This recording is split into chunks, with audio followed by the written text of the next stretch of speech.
Sud Radio, les débats de l'été, 10h-13h, Maxime Liédo. 1h30 de discussion, d'échange, de débat avec autour de la table ce matin. Gilbert Azoulay, directeur général du News Tank Education, journaliste pour l'hémicycle. Bonjour. Bonjour. Fred Fougera, président de Tenken Paris, auteur de l'anthologie de la com aux éditions Bréal et Studirama. Bonjour. Bonjour Maxime. Merci d'être avec nous. Julien Aubert, président de l'Institut Valmy et vice-président des Républicains, ancien député. Merci d'être avec nous. Bonjour. Et Arnaud Stéphane, fondateur de l'agence La Note de Com. Au programme notamment, est-ce que vous envisagez peut-être dans vos projets d'amener vos enfants dans la maison où vous avez grandi, de la racheter, de la rénover? Ça peut paraître anecdotique, mais c'est visiblement une tendance de fond chez les Français. Selon un sondage et une étude Se Loger YouGov, plus de 51% des Français ont des souvenirs positifs de cette maison d'enfance. Est-ce que c'est les marches qui grincent? Est-ce que c'est l'odeur du café dans la cuisine? Est-ce que c'est le jardin où on allait courir avec son chien à l'époque? Peu importe. En attendant, 17% des Français envisagent ou ont déjà racheté la maison pour vraiment la laisser dans la famille. Peut-être transmettre et avoir quelque chose à léguer ensuite à ses enfants et se constituer un patrimoine familial, émotionnel. Deuxième sujet qui est lié, vous allez voir, l'épargne des Français. Est-ce que vous considérez qu'elle est trop élevée? Je vous dis ça parce que Pierre Moscovici, président de la Cour des comptes hier, en plus de patauger dans la semoule pour justifier, dans la semoule, vous ne connaissez pas la semoule, pour justifier la nomination de Najat Vallaud-Belkacem à la Cour des comptes, il a dit, d'ailleurs au passage, je ne sais pas si vous savez, mais l'épargne des Français, elle est quand même très importante et ils ne consomment pas assez. Donc vous savez malheureusement quelle est la musique souvent derrière et c'est souvent un petit débat récurrent qu'on entend en fond. Et s'il faut commencer à aller piocher dans l'épargne des Français pour redresser, et en effet avec des chiffres absolument stratosphériques, on en parlera. Et puis le débat qu'on va évoquer immédiatement, c'est quand même la musique de ras-le-bol fiscal, du fin de consentement finalement, de la fin du consentement du contrat social. On se souvient des Gilets jaunes. On a vu le mouvement des gueux contre les ZFE, on en a beaucoup parlé ici sur cette radio. Et actuellement, c'est Nicolas, ce jeune trentenaire écrasé par la pression fiscale de notre pays. La France qui paie va-t-elle se révolter dans les prochaines semaines? C'est la question qu'on va vous poser, qu'on vous pose déjà. Réseaux sociaux de Sud Radio, application et 0826 300 300. Pourquoi je vous pose cette question aujourd'hui? 18 juillet, est-ce que vous savez ce qu'on fête, mesdames, messieurs? Frédéric. Oui. Alors, la Saint-Frédéric. Bravo. Bonne fête, Frédéric. Alors, cher Frédéric, c'est la libération fiscale. Tous les Français, exactement. C'est le jour de libération fiscale, c'est-à-dire que au même titre qu'il y a une fin pour la planète, c'est-à-dire qu'on ne peut plus polluer, qu'on a utilisé toutes les ressources naturelles, le salarié travaille enfin pour lui. Et c'est évidemment, ça ne vous étonnera pas autour de la table, un des jours qui est le plus élevé en Europe parce que la moyenne européenne est au 11 juin. Donc un mois de plus pour la France. Mon anniversaire, très bien. 11 juin, de plus en plus. Est-ce que vous avez chacun des requêtes personnelles parce que c'est la fête, la signe anniversaire, si vous avez un mot à passer, vos filles, vos enfants, c'est le moment. Autour de la table, est-ce que vous pensez qu'on peut assister un peu sur le même ton que les Gilets jaunes à une révolte sociale? Frédéric Fougera. Non, Fred Fougera, ça me va très bien. Il y a beaucoup de gens qui ne connaissent même pas mon vrai prénom et qui m'appellent Fred, donc il n'y a pas de souci. Soyons fous, allez, convivial. Ça limite quand même Fred pour deviner quel est le prénom qui suit. Oui, non, ça peut aider. Une révolte... J'ai un peu l'impression qu'on lance ça comme un slogan. D'abord, ceux qui payent, ce sont pas forcément ceux qui sont les plus à même à se révolter. Il y a plusieurs problèmes derrière cette question. En fait, il y a la question de ceux qui payent trop, qui ont le sentiment de trop payer. Il y a peut-être principalement la question de ceux qui travaillent beaucoup et qui ne se payent pas ou qui ne sont pas bien payés. Et ce sont ces deux Frances-là qui, à mon avis, vont très très mal. L'indépendant, l'artisan, le commerçant, l'agriculteur qui travaille de très tôt le matin à très tard le soir, parfois 7 jours sur 7, et qui se rémunère peu ou ne se rémunère pas. Alors il paye des impôts, mais lui ne se paye pas forcément, il paye pas d'impôts sur le revenu parce qu'il ne se rémunère pas, mais il paye beaucoup de taxes, beaucoup d'impôts. Je pense que ce Français-là, lui, il va très très mal, et il a bien raison. Est-ce que vous pensez qu'il peut aller mal jusqu'au point de se révolter, une fois de plus, comme on a pu le voir avec les Gilets jaunes, pendant un temps c'était les bonnets rouges, mais un vrai ras-le-bol fiscal qui se manifeste dans la rue? Non, mais le ras-le-bol fiscal, il est présent, et il date pas d'aujourd'hui, et il y a un sentiment qui s'aggrave. Je sais pas si d'ailleurs c'est la réalité ou pas, mais en tout cas c'est la perception qu'on peut ressentir tous, hein. Mais qui n'a pas ce sentiment de toujours payer plus pour quelque part aussi avoir moins de services? C'est ce rapport fou à je paye toujours plus et il y en a de moins en moins. Je me sens moins en sécurité, c'est moins propre, il y a moins de services publics. Julien Aubert, sur cette possibilité à un moment que les Français descendent dans la rue pour manifester. Ils le ressentent, vous avez raison Frédéric Fougera, le ras ras-le-bol fiscal, mais qui descendent dans la rue un moment pour l'exprimer. Est-ce que vous y Ils l'ont croyez? déjà fait et ils le referont, mais de là à avoir une révolution comme nous y invite Rima Hassan, j'en doute. Non, moi j'y crois pas. Parce que d'abord les révoltes, elles se font pas dans la rue. Les gilets jaunes ne sont pas descendus dans la rue. Les gilets jaunes, sont emparés des ronds-points. Les ronds-points, ouais. Donc les révoltes, elles sont spontanées. Et en fait, les crises, elles mettent beaucoup de temps à arriver, plus qu'on ne le pense. En revanche, le jour où elles arrivent, elle est beaucoup plus subite. Et les choses se dégradent beaucoup plus rapidement que ce qu'on pouvait penser. Et c'est d'ailleurs ce qui s'est passé sur les gilets jaunes. C'est arrivé sur les gilets jaunes, ça aurait pu arriver sur autre chose. D'ailleurs, après, le prix du carburant avait été remonté, on n'a pas eu le même effet. Et en même temps, le jour où c'est arrivé, en quelques semaines, on a vu l'État qui était débordé et en réalité, une situation quasi insurrectionnelle. Donc, si ça arrive, ça arrivera au moment où on s'y attendra le moins, et pas forcément dans les conditions dans lesquelles ça s'était produit la fois dernière. Pas comme on s'y attend non plus. Et je dirais pas forcément au moment où on s'y attendait. Maintenant, le vrai sujet, c'est de se demander pourquoi ce ras-le-bol fiscal. Et à mon avis, c'est parce qu'on n'a pas un vrai débat. Le vrai débat, c'est qu'on est un pays qui vieillit, donc on a des dépenses de santé et de retraite qui sont en train de cannibaliser l'État. On reproche beaucoup de choses à l'État lui-même, mais en fait, le vrai sujet, c'est le modèle social, sont les dépenses sociales. Et l'une des critiques qu'on peut faire du plan de Bayrou, c'est qu'en fait, il fait porter essentiellement le coût sur cet État désargenté qui est de plus en plus petit, je dirais, dans la production nationale. Et en même temps, nous avons effectivement cet État qui, du coup, fait des économies et donc il vient cannibaliser tous les services publics pour essayer de payer la facture. Et donc les gens payent de plus en plus et s'aperçoivent de la dégradation généralisée de l'écosystème dans lequel ils vivent. Gilbert Azoulay. Je rappelle quand même qu'il y a un Français sur deux qui ne paye pas d'impôts. Et je pense que parmi les gilets jaunes, il n'y avait pas beaucoup qui devaient payer des impôts, ce qui avait créé la révolte. Non, mais c'était quand même la sensation, pardonnez-moi.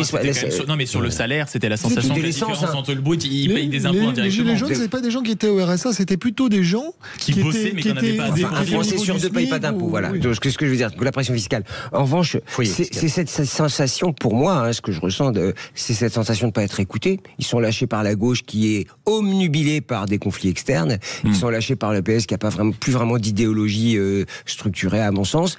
Un peu par la droite, pardonnez-moi, cher ami, parce que je trouve que, franchement, il n'y a pas de mouvement. Et puis il y a un combat politique avec Retailleau en tête de file. Et puis à l'extrême droite qui joue sa partition avec des slogans et des punchlines. Et puis un conflit larvé entre Bardella et Marine Le Pen. Bref.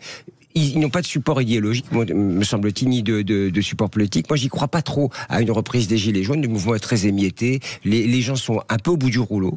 C'est le sentiment que j'ai. Comme ils n'ont pas de visibilité, et on pourra en parler tout à l'heure, je parlerai de la dette française. C'est vrai qu'on leur assène quotidiennement des mauvaises nouvelles.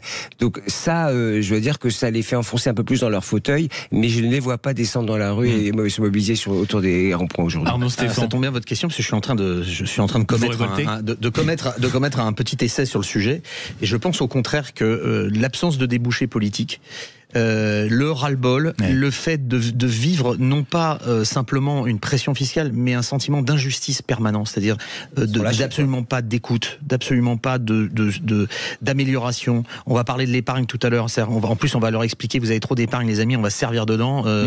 Vous avez trop mis de côté dans votre petit bas de laine. Ils sont obsédés par ça depuis des années. Il y a 25 plans déjà qui avaient prévu de se servir dans l'épargne des Français. Il y a une insincérité d'une grande partie de la classe politique, et que historiquement, quand on se pose une question, il faut revenir toujours sur l'histoire. Et dans l'histoire de France, sur ce genre de situation, il y a toujours eu des réactions populaires, et toujours des réactions populaires. En effet, tout d'un coup, comme ça, sur des ronds-points, dans la rue, peu importe. Extrêmement violente. Il faut se rappeler que les marchands à Paris se sont révoltés à plusieurs reprises. Il faut se rappeler que le boulevard Saint-Antoine, avec les ouvriers qui travaillaient dans le bois, se sont révoltés. C'est le début des révolutions de la moitié du 19e siècle. Ça fait tomber deux monarchies, quand même, celle de la Restauration et celle de Juillet. Il faut se rappeler quand même que les gilets jaunes, ça arrive très très longtemps. Il faut se rappeler la gabelle en France. On avait fait monter le prix du sel, tout d'un coup ça avait ruiné une partie des Français. Il faut bien se rappeler de ça. Donc peut-être une réaction populaire à prévoir, une réaction spontanée dans les prochaines semaines. S'il n'y a pas de traduction politique, comment voulez-vous que les Français fassent? Le débat est lancé. 0826 300 300. La France kippée va-t-elle se révolter sur les ronds-points, dans la rue, d'une manière ou d'une autre, et pas que sur les réseaux sociaux? C'est la question qu'on vous pose, application notamment aussi Sud Radio. J'attends vos avis, vos commentaires, vos retours pour pour venir alimenter cette conversation. Vous êtes bien sur Sud Radio, à tout de suite. Sud Radio. Sud Radio. Parlons vrai. Parlons vrai. Sud Radio. Parlons vrai. Sud Radio, les débats de l'été, 10h-13h, Maxime Liédo. Là, je peux vous dire qu'on sent que c'est vendredi. On sent que c'est vendredi parce que non seulement ça ferraille en studio, mais alors là, les réflexions, les blagues, on est toujours en compagnie de Gilbert Azoulay, Frédéric Fougera, Julien Aubert, Arnaud Stéphan. Justement, sur ce sujet assez sérieux, et c'est de ça qu'on discutait aussi en studio, est-ce qu'à un moment, cette France qui se révolte et qui en a marre de payer, qui en a marre de voir peut-être la différence entre son salaire brut, son salaire net, qui a l'impression d'être étouffée par la pression fiscale, est-ce qu'elle va faire autre chose que de se manifester peut-être dans les sondages, sur les réseaux sociaux, en une des journaux, mais à un moment va se rassembler sur des autoroutes, sur des ronds-points, avec un gilet jaune peut-être à l'avant de son camion ou de sa voiture, peu importe. Mais et vous aviez un débat intéressant, pardon de trahir un peu ce qui se disait à l'antenne, Julien Aubert et Arnaud Stéphan, en disant mais enfin pardon, au bout d'un moment il n'y a pas de réponse politique, les politiques ne sont pas forcément à la hauteur, et il y a toujours un moment, peut-être un moment de démocratie réelle quand le peuple descend dans la rue, Arnaud Stéphan. Oui, parce que je prenais l'exemple de ce qui s'est passé la semaine dernière, où je le prends pas à partie, mais il signe un article, une tribune courageuse sur l'énergie, notamment sur en disant qu'il faut arrêter de subventionner les renouvelables, sur les énergies renouvelables, dites renouvelables, et que en vérité on a quelque chose de très fort en France, c'est le nucléaire.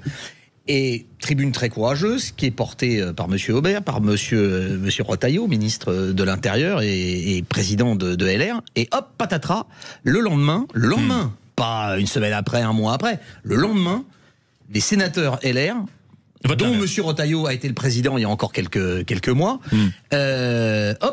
votent exactement le contraire au Sénat.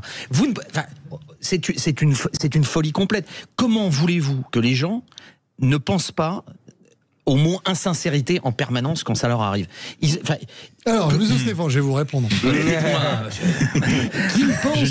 Qu'ils le pensent, c'est certain, de la même manière qu'ils peuvent être en colère. Moi, ce qui m'intéresse, c'est pas les émotions. Parce qu'on vit dans des démocraties d'émotions. Bon, et on peut être en colère, c'est pas pour autant qu'on a raison.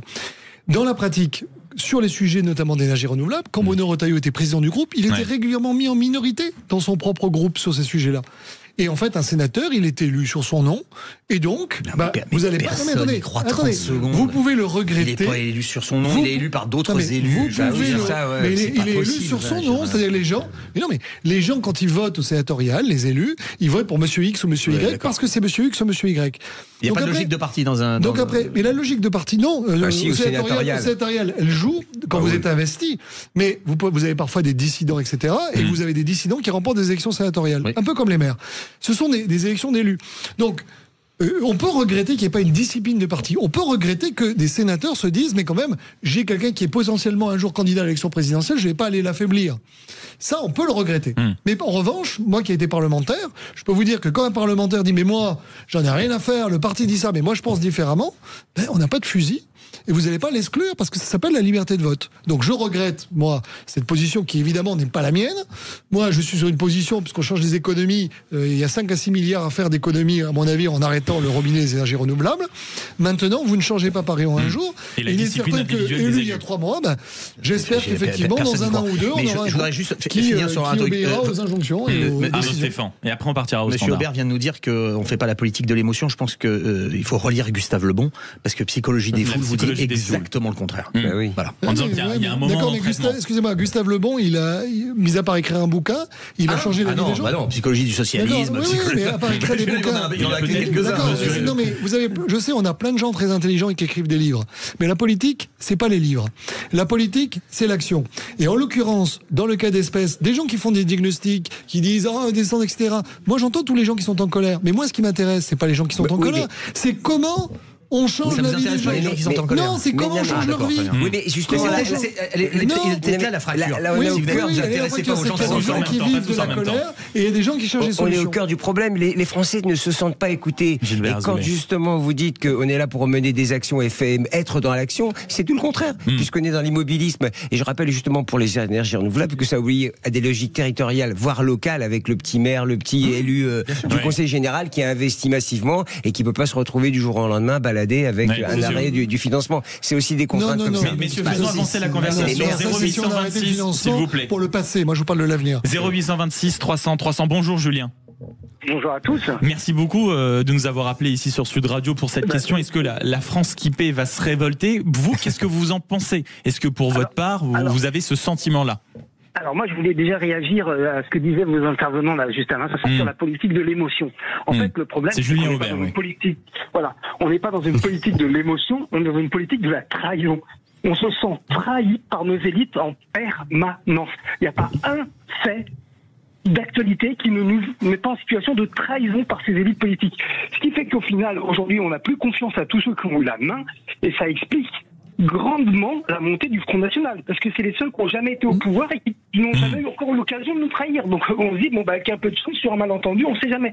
Le problème, c'est qu'on va avoir une montée d'un totalitarisme extraordinaire, parce que les gens ont un ras-le-bol de tous les partis, que ça soit LR, LFI, la gauche, la droite, tous ils ont baigné dans la saleté, dans la crasse, dans la corruption, dans la compromission,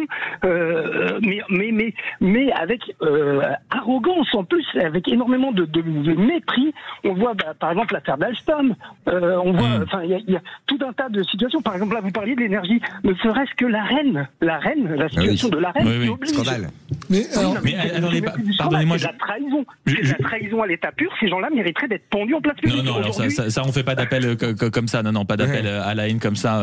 Julien, en revanche, vous concernant, et j'entends l'émotion et la colère qui vous anime, qui est sans doute sincère, est-ce que vous pourriez faire partie des gens qui à un moment descendent dans la rue par une situation parfois écrasante, parfois pénible, où vraiment vous descendriez pour manifester une colère sincère, un ras-le-bol, un vrai?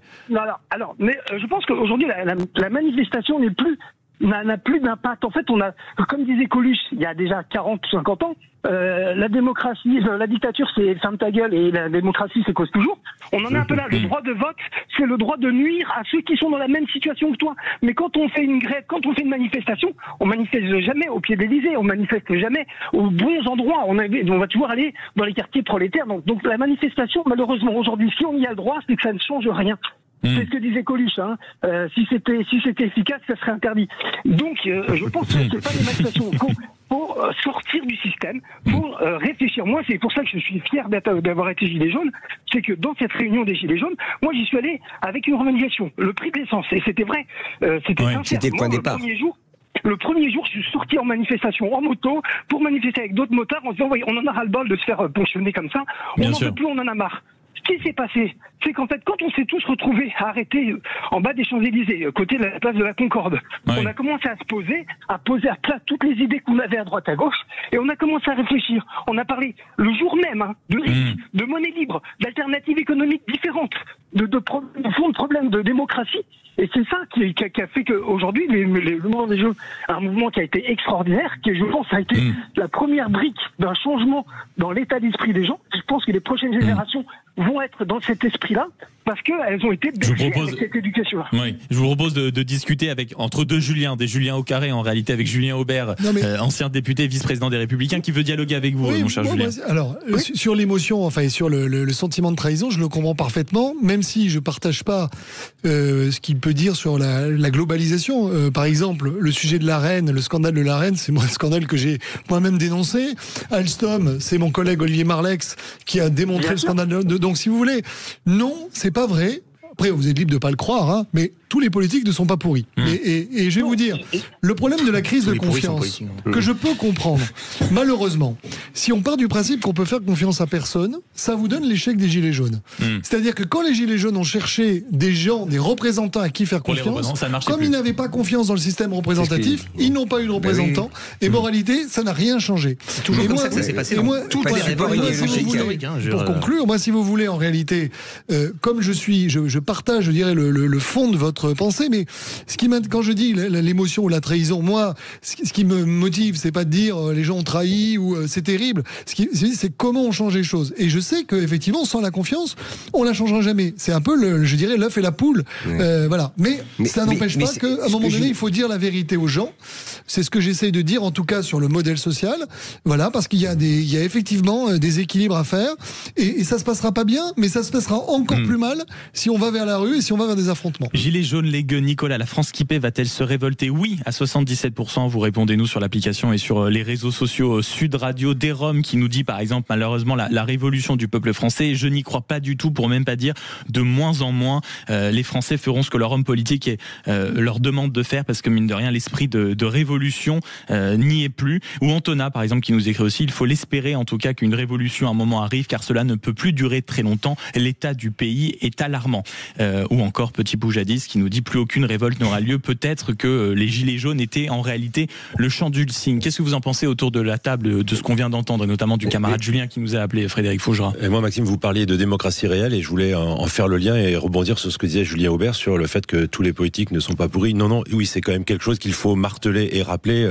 Il faut pas s'installer ou se complaire dans cette idée que tout le monde serait pourri. Donc oui, non, pardon.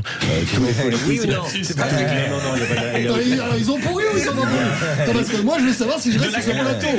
Voilà. De la clarté. Ou alors on est à moitié pourri. Il n'y a aucun lapsus. Tous les politiques ne sont pas pourris. Mais il faut aussi qu'on soit chacun responsable. C'est nous, électeurs. Parce que la démocratie réelle, ça va être l'an prochain des municipales. Ça va être dans un an après, des présidentielles, et avant ou après des législatives, peut-être à 2 reprises. Nous allons être appelés à voter. Et si nous votons pour des pourris, alors il ne faudra pas ensuite se plaindre d'avoir des élus qui ne nous représentent pas, qui ne sont pas conformes à ce qu'ils ont. Donc, non, mais on a une part de responsabilité. Nous, on a un bulletin. Tous ceux qui nous écoutent et tous ceux autour de cette table, on a notre part de responsabilité. Donc on ne peut pas passer notre temps à se plaindre, et parfois pour de très très très justes raisons, mais en même temps être aussi responsable de ceux qui nous gouvernent. Donc arrêtons. Vous allez voir avec les municipales, vous allez avoir des tonnes d'élus partout qui vont par exemple vous promettre que tout va être gratuit dans leur commune. Ça c'est sûr. C'est encore Nicolas qui paie. Est-ce qu'on peut y croire ou est-ce qu'on ne peut pas y croire? Mais si on vote pour ces gens-là, eh bien alors après il faudra pas s'en plaindre. On va voter pour des gens qui vous disent qu'ils se foutent des agriculteurs, qu'ils se foutent de ceci, qu'ils se foutent de cela.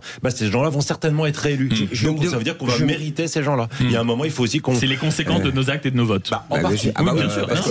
On vote aussi pour des gens qui vont éventuellement pas respecter ce pourquoi ils ont été élus. Mais si nous votons pour ces gens-là en connaissance de cause, alors il faut aussi s'en prendre à nous-mêmes. Donc il faut qu'on soit responsable et peut-être arrêter de voter juste pour une étiquette ou juste pour une émotion, parler d'émotion, l'émotion du moment qui va vers tel ou tel mouvement, mais aussi réfléchir à qui on a en face de nous, qu'est-ce qui nous est proposé et quelle est la responsabilité que je prends en mettant mon bulletin de vote dans une urne. Gilbert Zolé, le mot de la fin.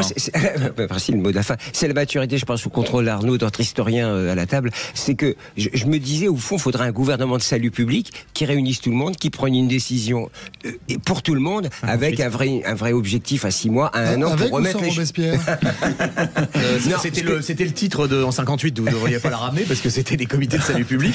Et ce que je veux dire par là, c'est une sorte de consensus autour d'un programme qui va permettre de remettre d'équerre, de trouver cet équilibre avec la dette, avec le budget, qui permettent de remettre un peu tout d'équerre. Et c'est ça que je comprends pas. Et quand on parle de trahison, c'est la responsabilisation des hommes politiques que je demande. C'est qu'ils prennent en compte cette situation pour prendre le sujet après le corps, quoi. Juste rappeler quand même que les Gilets jaunes, c'est plusieurs dizaines d'éborgnés, c'est plusieurs centaines de blessés graves, c'est plusieurs milliers d'arrestations. Heureusement, nous étions en 2023 avec une médecine qui avait beaucoup arrangé. Je pense que si cette même révolte était arrivée 50 ans plus tôt, il y aurait eu des dizaines de morts. Donc c'était pas un petit événement. Il a été cassé volontairement. Il a été écrasé. C'était une révolte qui aurait pu aller beaucoup plus loin. Elle a été écrasée. Les gens avaient peur d'aller manifester parce qu'on a fait exprès d'éborgner des gens. Voilà. 0826 300. Vous êtes responsable quand on vise à la tête, il y a eu des poursuites qui ont été menées. Il y a des policiers qui ont été poursuivis. Ils ont tiré volontairement à la tête. Point visé, point touché. Je vous invite à aller faire du tir. 0826 300. Je vous remercie, Julien, d'avoir été avec nous. Merci beaucoup pour votre parler vrai. Merci d'être à l'écoute de Sud Radio. Nous, on va enchaîner avec un débat qui risque d'avoir la même intensité parce que c'est un chiffre évidemment qui est vertigineux. 6 300 milliards. C'est le montant de l'épargne de qui? De nous, messieurs, de nous, Français. Figurez-vous que Pierre Moscovici pense que les Français épargnent trop. Oui, il y a peut-être des raisons. Vous êtes sur Sud Radio, on se retrouve dans un instant. Sud Radio. Parlons vrai. Sud Radio. Parlons vrai. Sud Radio. Parlons vrai. Sud Sud Radio, les débats de l'été, 10h-13h, Maxime Liédo. Continuons à échanger, à discuter, toujours en compagnie de Gilbert Azoulay, directeur général de New Tank Education, journaliste pour l'Hémicycle, Frédéric Fougera, président de Tenkan Paris et auteur de Anthologie de la com, c'est aux éditions Bréal et Studirama, Julien Aubert, président de l'Institut Valmy, vice-président des Républicains, ancien député, et Arnaud Stéphane, fondateur de l'agence de la note de com, qui rêve de refaire 1789, mais il ne veut pas nous le dire. Merci à tous d'être dans ce studio ce matin, notamment pour ce deuxième débat. Pensez-vous, comme Pierre Moscovici, que les Français ont trop d'épargne? Je vous pose la question 0826 300 300, ainsi que sur les réseaux sociaux et l'application Sud Radio. Et je vous propose d'abord d'écouter le propos du président de la Cour des comptes, et ensuite on en débat. Le taux du livret A reste supérieur à l'inflation. Vous savez, ça suit une formule. Autour de 1%. Qui est autour de 1%. Ça suit une formule, justement, en fonction de l'indexation de l'inflation. Il me semble que le gouverneur de la Banque de France a pris la juste mesure. Mais vous savez, historiquement, c'est assez curieux parce que c'est une forme d'épargne qui reste extrêmement familière pour les Français, alors que c'est loin d'être la plus rentable. Et d'ailleurs, je voudrais dire une chose. C'est qu'en France, mais alors je parle économiquement, on a trop d'épargne. On n'a pas assez de consommation. On a trop d'épargne, et la petite phrase de fin, et on n'a pas assez de consommation. Frédéric Fougera, comment il faut entendre ça? Non, mais moi déjà, ce qui m'amuse, c'est que chaque semaine, quand je viens, on doit commenter une injonction nouvelle. Alors, on lavait trop notre linge selon l'ADEME, on habite des logements trop grands selon l'INSEE, et maintenant on épargne trop selon la Cour des comptes. Donc, je suis impatient de venir vendredi prochain pour commenter cette nouvelle appréciation. Vous consommez trop de café, voilà ce qu'on veut dire. Non, mais certainement. Donc, on est dans un pays où on vient nous expliquer combien de fois par semaine il faut laver notre linge, dans combien de mètres carrés on a le droit d'habiter, et maintenant pourquoi on épargnerait trop. D'ailleurs, la question, c'est est-ce qu'on épargne trop? D'ailleurs, qui décide? Qui a l'autorité morale, politique pour décider de ce qu'il faut épargner ou pas épargner? Et est-ce que la question, c'est pas plutôt mais pourquoi est-ce qu'on épargne? Et on épargne certainement parce que on a un projet à financer, et peut-être le plus souvent, on épargne pour se rassurer, pour se protéger, parce qu'on vit dans une forme d'incertitude, et on se dit demain je peux perdre mon boulot, demain je peux avoir quelque chose à payer d'imprévu, et donc j'ai besoin d'avoir un peu d'argent de côté. On n'épargne pas pour tuer le pays, comme ça. On n'épargne pas. Moi, je me lève jamais le matin, je me dis tiens, je vais mettre un peu d'argent de côté, comme ça, je vais tuer le pays. Ah, vous avez l'impression que c'est ça que sous-entend Pierre Moscovici? Ça a été dit. Oui. Ça a été dit. Non, moi, je me lève le matin en me disant tiens, faut que je mette un peu d'argent de côté parce que j'aimerais peut-être partir en vacances, j'aimerais peut-être m'acheter une nouvelle voiture. Donc j'ai besoin de mettre un peu d'argent de côté. Qu'est-ce que ça révèle surtout? On parlait d'incertitude, on parlait de gilets jaunes, on parlait de révolution. Je mets de côté parce que je suis précautionneux.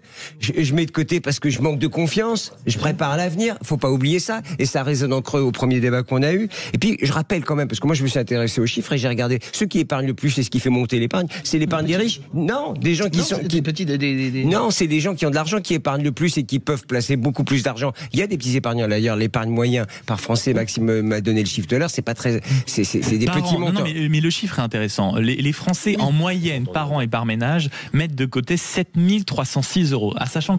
Sachant qu'il faut aussi avoir en tête peut-être ce chiffre pour éclairer le débat, le taux d'épargne en France, c'est-à-dire la part du revenu qu'on consacre, on va dire, au fait de le mettre de côté, c'est 18%. On est juste derrière l'Allemagne, mais c'est un des taux aussi les plus élevés en Europe. L'exemple, l'Espagne, c'est 14%, l'Italie, 12%.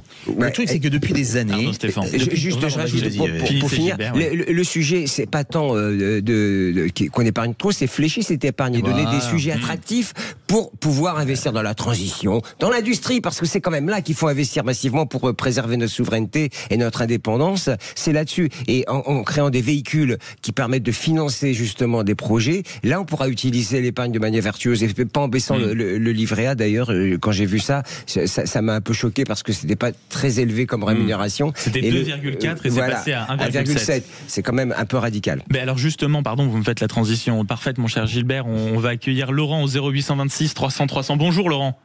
Bonjour à tous. Comment vous voudriez répondre, comment vous interprétez le propos du président de la Cour des comptes qui nous dit les Français épargnent trop et ne consomment pas assez? Ça vous a fait réagir? Oui, ça m'a fait réagir parce que nous consommons normalement et on ne va pas acheter des choses supplémentaires pour les jeter après dans un trou. Donc nous consommons normalement et certaines personnes n'arrivent même pas à consommer correctement.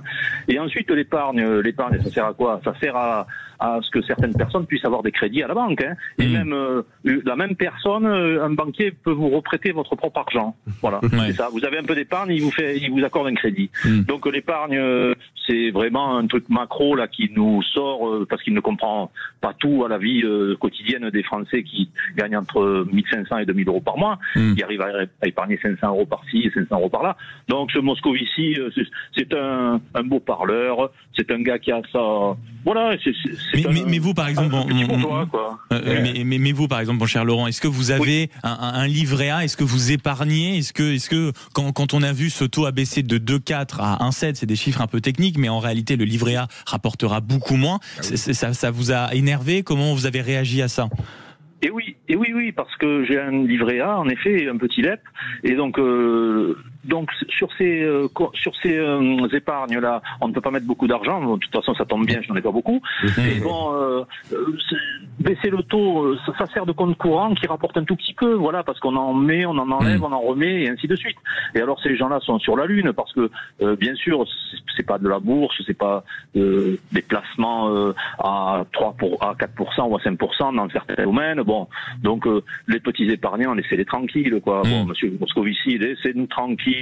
Avec nos 4 sous là, on ne va pas les emporter dans la tombe de toute manière, puisqu'on les dépensera pour un achat un peu supérieur ou pour léguer aux enfants là. Est-ce que je peux me permettre d'être indiscret, Laurent? Payer les frais de succession. Pourquoi vous vous mettez de côté, par exemple? Est-ce que c'est pour donner un moment à vos enfants? Est-ce que c'est au contraire un moment pour peut-être vous faire plaisir, acheter quelque chose? Pourquoi vous épargnez, par exemple, très concrètement? J'épargne pour avoir un peu de trésorerie, parce que je suis artisan électricien. Donc si jamais je me tords la jambe, pendant 3-4 mois je ne pourrai pas travailler, il me faut un peu d'argent pour manger et pour donner pour faire des cadeaux. C'est simplement un fonds de roulement. Non, mais c'est pas c'est pas une épargne de confort, c'est une épargne de vie en réalité, de sécurité. C'est ça. Mais depuis longtemps. Merci beaucoup, mon cher Laurent, d'avoir appelé Sud Radio et d'avoir parlé vrai. 0826 300 300. Le standard est ouvert. Si vous voulez participer à cette conversation et générer du débat supplémentaire. Arnaud Stéphane. C'est un vieux fantasme d'une partie des politiques, particulièrement de nos amis libéraux qui sont pour la financiarisation de l'économie. C'est le pactole des Français est une cible depuis très longtemps. C'est pas la première fois qu'il y a des attaques contre. Alors pour l'instant, elles ne sont que verbales sur l'épargne des Français. Le président de la République déjà avait dit il y a de l'épargne, il faudrait l'utiliser autrement. Les Français ne flèchent pas assez vers l'économie réelle ou vers l'investissement en bourse, etc. Mais qui en seraient les bénéficiaires? C'est pas les gens qui ont mis de l'argent de côté, c'est les gens qui géreraient à ce moment-là des flux financiers et des investissements. Si on permettait, en effet, comme le disait Gilbert, de créer des outils, des véhicules financiers qui permettaient à des Français de soutenir l'effort de restructuration de la défense. Les Français l'ont toujours fait. Pendant tous les conflits mondiaux, les Français ils ont payé pour la défense nationale. L'industrie, exactement, pour la tech, etc. Avec des véhicules qui seraient peut-être à 2-3%. Pas la peine de faire des investissements comme ça se fait dans les pays anglo-saxons avec des promesses à 15-20% de rendement. On est obligé d'essorer tout le monde pour pouvoir tirer du cash. Mais en revanche, on pourrait faire ça. C'est vrai qu'il y a 6 000 milliards. Vous imaginez, dans un pays qui a 3 000 milliards de dettes, les politiques ils se disent ça serait bien peut-être de se serrer la ceinture, on irait voir du côté de l'épargne. Peut-être 1 000 milliards. Et d'ailleurs, ce sont dans les projets européens, quand on nous dit la France, vous êtes trop endetté, ce qu'il y a en face, c'est de dire en revanche, vous avez 6 000 milliards d'épargne, on pourrait en mobiliser une partie pour rembourser la dette. Si je peux prendre la parole. Je vous la donne. Merci, gentil. C'est vrai que tout à l'heure, vous avez pas entendu. Ça montre que le débat sur aujourd'hui la crise, la mise sous tutelle du FMI est un débat biaisé, parce qu'en réalité, ce qu'il faut regarder, c'est votre dette et de l'autre côté vos actifs. Le problème, c'est quand effectivement votre dette dépasse un pourcentage de vos actifs. Donc cette épargne, c'est un actif.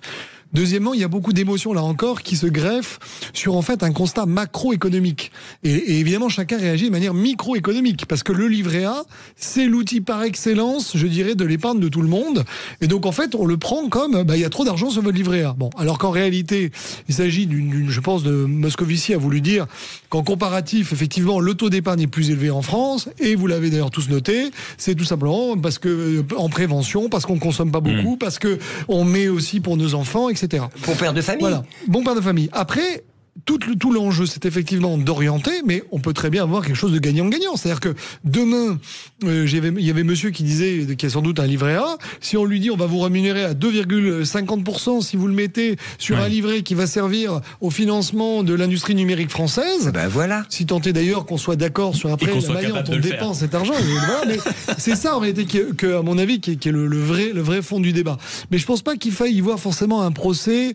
Je veux dire, le fait qu'il y ait entre guillemets trop d'épargne en France, c'est un constat que les économistes vous disent, parce qu'effectivement, par rapport à d'autres pays, on est un pays qui a tendance à plus épargner, et que, enfin, en économie, on vous explique que grosso modo, le choix, c'est investissement, consommation ou épargne. Mais de toute façon, peut-être que vous allez, à défaut de ce trop d'épargne ou de cette mauvaise interprétation, Julien Aubert, peut-être comprendre ce chiffre. 39% des Français, si on trouve déjà qu'ils épargnent trop, envisagent d'épargner davantage en 2025, c'est-à-dire dans les prochains mois qui arrivent. Vous faites peut-être partie de cela. 0826 300 300, et allez-y, application et réseaux sociaux de Sud Radio. Je vois vos commentaires et je m'apprête à les lire à l'antenne. À tout de suite. Sud Radio. Sud Radio. Parlons vrai. Parlons vrai. Sud Radio. Parlons vrai. Sud Radio, les débats de l'été, 10h-13h, Maxime Liédo. Le débat continue sur Sud Radio, on continue de vous accompagner tout l'été, toujours en compagnie de Gilbert Azoulay, directeur général de New Tank Education et journaliste pour le journal L'Hémicycle, Frédéric Fougera, président de Tenkan Paris, auteur de Anthologie de la Com, Julien Aubert, président de l'Institut Valmy, vice-président des Républicains et ancien député, et Arnaud Stéphan, fondateur de l'agence La Note de Com. Il y a ce chiffre aussi, outre peut-être les réflexions politiques sur ce sujet, 39% des Français veulent épargner davantage en 2025, c'est-à-dire qu'outre le réflexe, il y a aussi peut-être une incertitude économique, politique. À chaque fois qu'on ouvre les journaux, qu'on écoute la radio, peut-être pas sur Sud Radio, mais qu'on regarde la télé, c'est en réalité les risques de censure, c'est la catastrophe économique parce que Trump remonte les doigts de douane, c'est l'incapacité européenne à se projeter. Donc il y a peut-être aussi une peur qui est compréhensible, Julien Aubert, vis-à-vis des marchés, vis-à-vis des Français qui disent en réalité on met sur le compte épargne pour pas s'empêcher de retirer des billets, les foutre sous le matelas. Après, moi je sais pas comment ils vont faire, parce que c'est vrai qu'avec l'augmentation des prélèvements obligatoires qui se profilent, il faut le financer tout ça. Donc je pense qu'effectivement il y a l'idée quelque part de la frappe préventive en se disant je vois l'horizon qui s'amoncelle, on sait jamais. Il y a aussi la perte de travail. Quand vous voyez les chiffres, des PME, et les défaillances l'année dernière, défaillance des PME de plus de 100 salariés, un chiffre record. Vous avez dans votre environnement des gens qui perdent leur emploi, etc. Plus la dégradation des conditions de chômage, tout ça fait que il est pas du tout stupide d'épargner. Et c'est là où effectivement il y a un jeu un peu étrange et malsain, parce que tous les signaux qu'envoie la classe politique, c'est de dire on va vous taxer plus, ça craint, donc il faut pas effectivement s'étonner. Dans l'entreprise, enfin on est tous un petit patron si je puis dire, on a décalé tous des investissements, on a décalé tous des dépenses, des achats, des recrutements. On se dit c'est un peu une épargne forcée, puisqu'on s'est dit cet argent qu'on devait consentir pour développer son activité, pour investir dans tel ou tel matériel, voire dans des ressources humaines, on l'a décalé. Eh bien, tout ça, on le retrouve chez les ménages, tout simplement, parce qu'ils se disent, attends, mais j'ai besoin d'une poire pour la soif, vous l'avez dit, Julien, et si je perds mon job... tout à l'heure, c'est exactement ce qu'il dit. Si je perds mon job, j'épargne, parce que derrière, j'ai besoin à un moment d'alimenter le compte courant. Voilà, le décalage, en fait, en économie, vous savez, on parle beaucoup d'anticipation. C'est les anticipations qui créent une dynamique économique positive. Et ben là, on est en plein dedans. C'est-à-dire, l'anticipation, elle est très négative aujourd'hui. Arnaud Stéphan ou Frédéric Fougera sur ce sujet. Est-ce que vous comprenez ces Français qui sont un peu tétanisés? Il y a de grandes démocraties où c'est l'épargne des citoyens qui garantit la dette. C'est le cas du Japon. Oui. Le Japon a une très grande dette, mais c'est sur l'épargne des Japonais, donc ils se prêtent à eux-mêmes, et que donc ça garantit une certaine souveraineté. Ils sont propriétaires de la dette et une certaine souveraineté. Je crois que c'est la même chose pour une partie de la dette italienne, d'ailleurs, qui est détenue par les Italiens eux-mêmes, ce qui leur garantit là aussi d'être contrairement à la dette française. Exactement. Et alors que la dette française, non. 54% détenus par des fonds étrangers, la dette française. Exactement. Ce qui nous met dans une très grande fragilité. Et que donc, c'est vrai qu'il y a une tentation un peu à retardement des politiques de se dire on va mobiliser une partie de cette est-ce que vous pensez, épargne vous qui avez beaucoup travaillé dans la communication politique, Arnaud Stéphan, est-ce que vous pensez qu'à un moment on passera le cap, peut-être dans les prochains mois, prochaines années, d'un politique qui osera assumer le fait d'aller taper dans l'épargne des Français pour on va dire fabriquer le redressement du navire France? Ça veut dire quoi de taper dans l'épargne des Français? Trouver un mécanisme où il y a un moment la mobilisation. Il faut bien les gens. Moi je suis à l'antenne, je comprenais ponctionner. Faut bien, il y a deux choses. Il y a mobiliser, réorienter. Ça, je veux dire, tout le monde est d'accord. Ce que les Français craignent, c'est qu'on vienne les ponctionner. Alors, non, mais dans le mot taper, c'était davantage vous avez ponctionner 10 que 000 euros de côté, mobiliser. bing, je vais vous en tirer 1 000 euros. Il se trouve qu'il y a si jamais la France devait, dans une situation économique difficile, il y a des moyens de ponctionner une partie de. Oui, mais faut pas effrayer inutilement les gens. Des concours. C'est pas effrayer les gens. Ça s'est déjà produit dans des pays européens. La Grèce. La Grèce. Oui, mais nous ne sommes pas la Grèce. Non, j'espère. Tous les gens. Est-ce qu'à force de se rassurer, pardon, Julien Aubert, ça c'est aussi une vraie question. Est-ce qu'on est persuadé à ce point? Je suis très frappé. Beaucoup d'économistes et pas forcément les plus libéraux disent en réalité, on est mignon en France à être persuadé d'être toujours le meilleur des meilleurs. Mais la Grèce au début disait vous êtes mignon. Les chiffres étaient faux en Grèce. Je te rappelle les chiffres validés par Accenture. Par des banques d'affaires. Il y a juste une différence.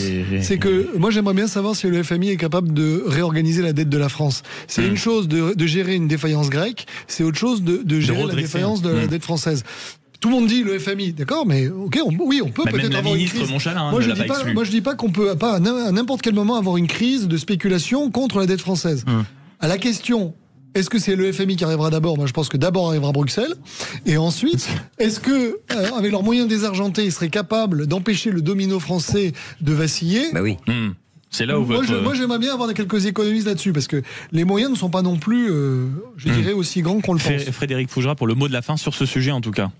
Le mot de la fin, c'est peut-être de reprendre votre question et le sens de votre question qui était à Arnaud, qui était de dire voilà, est-ce qu'on va aller chercher sur l'épargne des Français? Et en fait, on est dans une logique philosophique intellectuelle qui est toujours de comment aller chercher et où trouver plus d'argent. Et en fait, on n'est jamais dans le recul Exactement. De se dire mais comment on va en dépenser moins, comment on va en dépenser mieux. Voilà. Donc peut-être que le politique qui demain se fera élire, il fera peut-être pas élire avec un discours très démago, très populiste, où tout est gratuit, où tout est facile, mais peut-être en disant on va faire des économies ici, là, et au lieu d'aller chercher toujours plus d'argent dans votre porte-monnaie, on va essayer de vous en demander moins, ou en tout cas jamais plus, pour essayer de mieux gérer. Mais ça, c'est un changement philosophique qui est... paradigme total. Exactement. Considérez-vous que les Français ont trop d'épargne? Non, 93% sur les réseaux sociaux, l'application Sud Radio. Il y a Braise Ardente qui nous dit de quoi se mêle-t-il de toute façon? Les gens font ce qu'ils veulent de leur argent quand même. Nous consommons selon nos besoins et épargnons selon nos moyens. Et pour préserver accessoirement, je le dis pour les politiques qui nous écoutent, notre avenir est celui de nos enfants. Quelqu'un d'autre, Festa, qui dit mais qui sont les politiques pour juger notre épargne? Nous travaillons dur pour épargner. Est-ce qu'au bout d'un moment, les gens n'ont pas oublié le sens du mot travail dans ceux qui nous gouvernent? C'est vrai que on peut parfois se poser la question. Un sujet beaucoup plus léger pour les 20 dernières minutes qui nous restent, messieurs. Peut-être que si vous avez une épargne, c'est un moment pour faire un achat, et notamment un achat immobilier, mais pas n'importe lequel, peut-être pour racheter la maison dans laquelle vous avez passé une partie de votre enfance, parce que vous êtes attaché au cadre, aux souvenirs. Est-ce que c'est le cas autour de la table? Est-ce que vous avez déjà réfléchi à cette question? Parce que c'est une étude Se Loger YouGov qui nous dit que non seulement la majorité des Français ont un véritable attachement à leur maison de famille, à leur maison d'enfance, mais que près de 20% ont déjà acheté ou sont en train de s'organiser pour racheter leur maison comme trophée, comme souvenir. Est-ce que autour de la table, c'est quelque chose auquel vous êtes sensible? C'est ça. Est-ce qu'après, Pierre Moscovici va nous dire qu'on rachète trop nos maisons d'enfance? Les Français ont trop de maisons d'enfance. Il y aura une note de l'INSEE sur ça. Ça va énerver Frédéric, une injonction supplémentaire. C'est une forme d'épargne. Hein. Oui. Moi, ce que je trouve intéressant, c'est qu'en réalité, ça montre quelque part l'idée que les Français veulent se rattacher à une époque dorée, qui est l'époque de l'enfance. Le passé, c'est en fait une forme de préférence pour le passé, donc c'est un pays qui a peur de l'avenir. Ce qui ne veut pas dire que... Et puis ça montre aussi l'ancrage et la volonté d'être de quelque part dans un monde où on sait plus où il va. C'est pour ça d'ailleurs qu'Emmanuel Macron, à mon avis, a fait fausse route. Après, à titre personnel, moi j'ai encore ma mère dans ma maison d'enfance. Donc oui, j'aimerais un jour y vivre, mais le plus tard possible. Voilà. Et avec quelques travaux. Et j'épargne pour faire des travaux parce que nous n'avons pas exactement la même décoration. Oui, ce qui est toujours important. Arnaud Stéphane, comment vous regardez ça? Sud.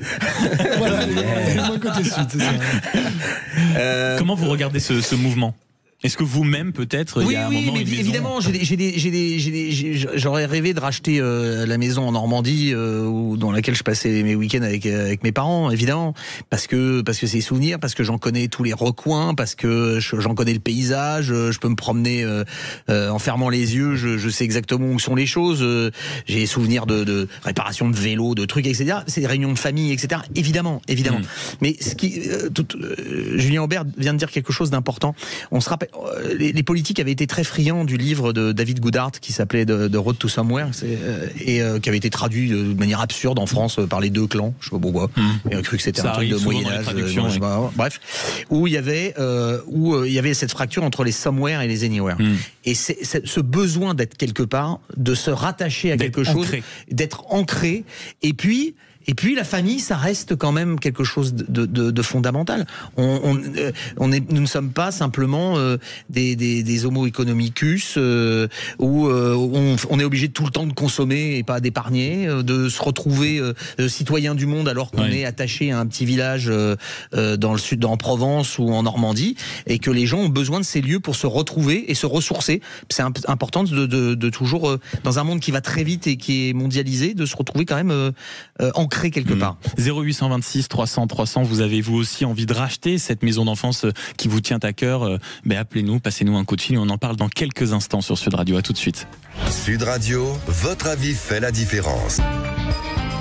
Sud Radio, les débats de l'été, 10h-13h, Maxime Liédot. 0826 300 300, si vous avez envie de partager avec nous peut-être ce projet à un moment de racheter votre maison d'enfance pour vous ancrer quelque part, pour conserver des preuves physiques d'une partie de vie de vous qui n'existe plus, une enfance heureuse, peut-être des moments joyeux, des vacances d'été dans la maison de la grand-mère ou dans la vieille maison de famille. On a entendu Arnaud Stéphane, on a entendu Julien Aubert, vous Gilbert Azoulay et Frédéric Fougera. Est-ce que c'est peut-être des éléments qui vous parlent, c'est des projets auxquels vous pensez? Non, mais quand j'ai lu le papier dans le Parisien, je me suis dit c'est quand même un débat de riche. Pardon, j'ai coupé la parole à Frédéric. Non.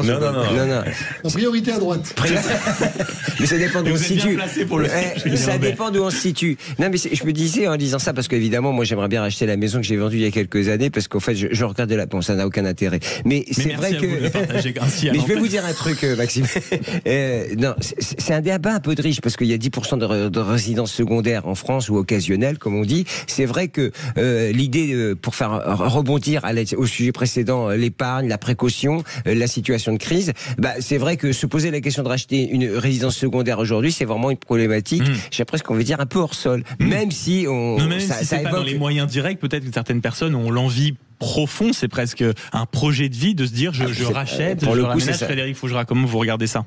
Je regarde ça comme nos autres participants autour de cette table. D'abord, faut-il avoir eu une maison d'enfance? Parce que la question se pose pour plein de personnes. Est-ce qu'on parle d'une maison de famille ou d'une maison de vacances? Mais il y a plein de gens qui n'ont pas de référence de maison d'enfance. Donc pour eux, la question ne se pose pas. Et comme le disait Julien Aubert, je pense que c'est un sujet qui est très affectif, donc très personnel, qui participe à l'histoire personnelle de chacun. Et c'est peut-être aussi une façon de vouloir se rassurer en recherchant, en revenant sur des situations ou des époques qui nous semblaient plus confortables, avec du coup une certaine peur de regarder l'avenir. 0826 300 300. Bonjour Alban. Merci de m'accueillir sur votre plateau. Merci beaucoup d'être avec nous. Vous avez eu envie de participer à ce débat. Vous, c'est un débat de vie, de potentiellement aller racheter une maison, un chalet, un petit cabanon quelque part dans un coin de France? Vous ne croyez pas si bien dire? Oui, bien sûr. Alors là, un manoir, faites-nous rêver. Vous êtes des devins. Tout à fait. J'ai grandi en Haute-Savoie, dans une vallée, au pied de la vallée de Chamonix, et mes parents avaient acquis un superbe chalet il y a quelques années dans le Grand Massif, au Carreau d'Arrache plus exactement. Vous me faites rêver. Et j'y ai passé mon enfance et mes enfants y ont grandi également avec leurs grands-parents. Ils ont plein de souvenirs. Et puis un jour, mes parents m'ont toujours dit quand j'étais enfant, tu sais, ce chalet, il sera à toi, Alban, plus tard. C'est toi qui en hériteras, t'es notre fils unique, etc. Voilà. Et puis, les choses les projets ont changé. Et un jour, de 2018, je crois, ou 2017, mes parents, relativement âgés, me disent écoute, voilà, qu'est-ce qu'on fait? On te donne le chalet familial. Et puis, je leur ai dit, écoutez, nous, on a nos devis à Grenoble. Aujourd'hui, j'ai pas finalement les moyens de subvenir aux besoins de taxes foncières, entretien, etc. De ce chalet familial qui était dans son jus. Et j'ai eu l'honnêteté de dire à mes parents, nous, ce qu'on va pouvoir faire, c'est le reprendre. Et merci pour cela. On va réinvestir. Et puis, on va en refaire un chalet d'accueil qui nous permettra pour nos besoins personnels et puis également avec du locatif de le conserver. Et en fait, ils ont eu peur. Ils ont eu peur qu'on se plante financièrement sur un investissement qu'ils trouvaient peut-être aléatoire de leur point de vue par rapport à leur âge. Comment vous avez réussi à le transformer en projet finalement ? Non, mais justement, c'est que ça, c'était à Noël 2018, en repas de famille. Et quand je leur dis ça, je leur dis on va faire ça. Et 7 jours plus tard, au moment des vœux, je rappelle mes parents et je leur souhaite une bonne année. Et je leur dis, je dis bonne année les parents, etc. Et ma mère me dit ton père a quelque chose à te dire. Ça, c'est jamais une très bonne phrase. Ça, peu importe qui la prononce, c'est rarement un bon moment à passer. Voilà, c'est qu'écoute, on va pas finalement te donner, on va mettre le chalet en vente. Voilà, on a pris la décision. Il y avait une peur de la transmission parce que les parents n'étaient peut-être pas certains du calcul que vous alliez faire avec, c'est ça ? Exactement. Je pense que par bienveillance et par grand âge, ils ont eu peur que l'investissement de rénovation qu'on allait faire dedans allait finalement nous amener peut-être sur une rentabilité qui ne serait pas au rendez-vous. Et ils ont pris la décision de le faire. Donc moi, ce que je voudrais dire à vos auditeurs, c'est deux choses. C'est je dirais, c'est vrai que déjà, c'est que ne jamais promettre ce que l'on ne tient pas. C'est-à-dire faire attention, y compris quand on est parent, de pas dire tu hériteras de ça, parce que les choses. Après, ça crée forcément des déceptions. Voilà, c'est ça. Et puis, de mon côté, j'ai toujours aussi considéré aussi que les propriétés, les biens de mes parents appartenaient à mes parents et qu'ils pouvaient en disposer jusqu'à la fin. Donc, je me suis pas rebellé par rapport à cette décision. Je suis pris un peu dans la sidération ou dans l'étonnement, si vous voulez. Mais par contre, pour revenir sur le sujet de votre débat, et c'est la raison pour laquelle j'interviens, c'est que c'est pas tellement moi qui suis déçu de cette décision. C'est mes propres enfants qui ont grandi chez leurs grands-parents. Ouais, parce qu'il y avait un attachement en fait à cette maison, Alban. Merci beaucoup d'avoir témoigné avec beaucoup de sincérité d'ailleurs et avec un beau vécu sur l'antenne de Sud Radio 0826 300 300. Pour terminer cette émission en forme, messieurs, et pour clore ce sujet, je vous propose vos opinions, votre regard sur l'actualité, à commencer par vous, Gilbert Azoulay. Une petite minute pour nous parler du ras-le-bol de la dette. Ouais, 5 000 € par seconde, j'en ai ras-le-bol. C'est plus de 400 millions d'euros par jour, l'équivalent de 3 Airbus chaque année. Le paiement de la dette, c'est 50 milliards, c'est le budget de l'éducation nationale. Alors bien sûr, la dette, c'est bien, ça permet de financer des hôpitaux, de financer des services publics, la transition énergétique, mais là, on laisse une méga dette aux générations qui viennent, alors que faire, il serait temps. Je reviens sur ce que j'ai dit tout à l'heure en parlant de gouvernement de salut public, pardonnez-moi, j'ai un peu défloré mon sujet. Alors de gauche à droite, on est contre tout changement, tout le monde a son idée sur les économies, mais personne ne souhaite faire de sacrifices, sachant qu'il est hors de question d'augmenter les impôts déjà très élevés. Donc mesdames, messieurs les politiques, c'est un appel que je lance. Au lieu de viser la démission du président à tout prix, la censure de Bayrou, s'il vous plaît, donnez de l'air aux entreprises qui pourront anticiper mieux, ou aux ménages en offrant une année plus lisible, plus visible et moins incertaine. Et je finirai par la citation de Thierry Breton, qui n'est pas forcément quelqu'un que j'apprécie particulièrement, mais qui a eu une remarque assez intéressante. Un pays qui ne compte pas, ne compte plus. Voilà, ça très très belle. Voilà, il y a eu des chutes dans l'histoire de la radio, mais celle que vous venez de provoquer, mon cher Gilbert, c'est absolument un peu de moi là, non, c'est ça. Pas du tout, même pas. Non, Frédéric Fougera, coup de cœur, une campagne de prévention de la ligne contre le cancer pour l'été. On n'est pas des saucisses. D'accord. Ça, vous pouviez vous en douter, mais c'est bien de le rappeler, parce qu'il y a plus de 100 000 nouveaux cancers par an de la peau, et pourtant les messages de prévention, ils sont très bien connus, il faut se protéger du soleil, éviter les expositions prolongées. Alors c'est pour ça que cet été, la Ligue contre le cancer a choisi de sensibiliser le plus grand nombre avec une campagne assez originale, mais qui interpelle, on n'est pas des saucisses, et lance un appel, arrêtez de vous faire griller. Là, se protéger du soleil, c'est pas une option, sauf si on a envie de vieillir avec la peau pleine de taches, ou si on est accro au cancer, ce qui, je pense, ne doit pas concerner beaucoup de monde. Et moi, je vais vous donner un petit conseil beauté. Je déteste donner des leçons, mais un conseil de prévention. Non, conseil beauté, ça je peux me permettre de vous partager ce conseil beauté. Être cramé, c'est pas très beau. Être bronzé, ça peut donner la pêche, mais on peut être bronzé en s'exposant modérément au soleil avec un indice fort, et en plus on restera bronzé plus longtemps. Donc protégez-vous. On n'est pas des saucisses. Arrêtez de vous faire des... Voilà, petit message à tous nos auditeurs actuellement en train de nous écouter sur la plage ou en train de se tartiner de crème solaire. Julien Aubert, il y a dû en avoir dans ces manifestations, peut-être des merguez. Tenez, dans le meeting à Avignon, des réunions étranges, rien à voir avec le théâtre. Oui, parce que en fait, que on soit un citoyen avec des idées, qu'il y ait beaucoup de gens qui aient un engagement sur la Palestine. Moi, sur le fond, je dirais, ce qui se passe à Gaza est un drame, et voilà, il éveille la conscience, mais que le directeur du Festival d'Avignon instrumentalise une association qui est financée sur fonds publics pour l'utiliser comme tremplin, je dirais, politique, en transformant finalement un événement culturel en événement politique, à mon avis, c'est très mauvais. D'abord parce que chacun a son rôle. Ensuite parce que on doit s'exprimer en tant que citoyen en son nom et pas au nom de son entreprise, de son administration ou de son festival. Et puis, troisièmement, parce que le mélange des genres finit par, à mon avis, introduire des choses qui n'ont pas lieu d'être. Quand on va au Festival d'Avignon, c'est pour voir du théâtre, du bon théâtre si possible, pas pour assister à des meetings politiques. Et donc, moi, je crois que cette opération, qui est une opération de communication, ne change absolument rien à ce qui se passe à Gaza. En revanche, elle peut avoir un effet mauvais, négatif, sur un théâtre qui a aujourd'hui besoin, au contraire, qu'on dépolitise les enjeux. Merci beaucoup Julien Aubert, le message est passé. Le mot de la fin, alors là, quel mot de la fin? Arnaud Stéphan, parce que là, on va gueuler contre les pharmacies.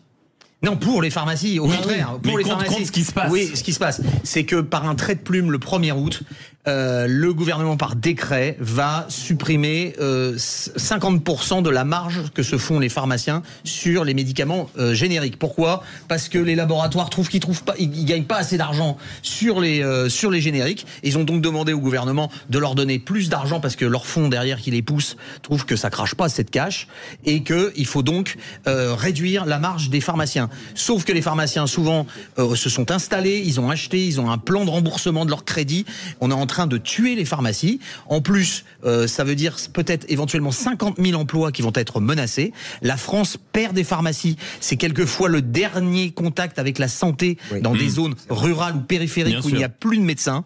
On est aujourd'hui passé de 25 000 officines à moins de 20 000 aujourd'hui en France. Et l'objectif des gouvernements, parce que c'est dit dans des réunions professionnelles, c'est de descendre à 15 000, parce qu'il faut se rapprocher du chiffre de l'Allemagne. C'est de la folie complète. L'Allemagne n'a que 8 000 communes, la France en a 36 000, ils n'ont absolument pas les mêmes problèmes. Et il n'y a plus d'enfants. Exactement. Et le but, c'est de faire des colossales pharmacies avec qui sont en réalité des petits supermarchés. Exactement. Avec tout ce qu'on cherche généralement. Exactement. Et ça, c'est très mauvais. La France a besoin de garder son maillage de pharmacie. C'est important pour les Français. Et ce sera le mot de la fin. Merci beaucoup, messieurs. Gilbert Azoulay, directeur général de New Think Education, journaliste pour l'Hémicycle. Frédéric Fougera, président de Tenkan Paris, l'agence de communication, auteur de Anthologie de la com. Je rappelle que c'est 2 éditions Bréal Studirama. Julien Aubert, président de l'Institut Valmy, le vice-président des Républicains et ancien député, ainsi qu'Arnaud Stéphan, fondateur de l'agence La Note de Com. Merci beaucoup d'avoir passé cette heure et demie avec moi. Je sais à quel point ça a été douloureux. Et 1h15, ça paraît beaucoup plus long, je sais. Mais je sais, mais écoutez, on fait avec ce qu'on a. Et vous êtes bien sur Sud Radio, il est midi.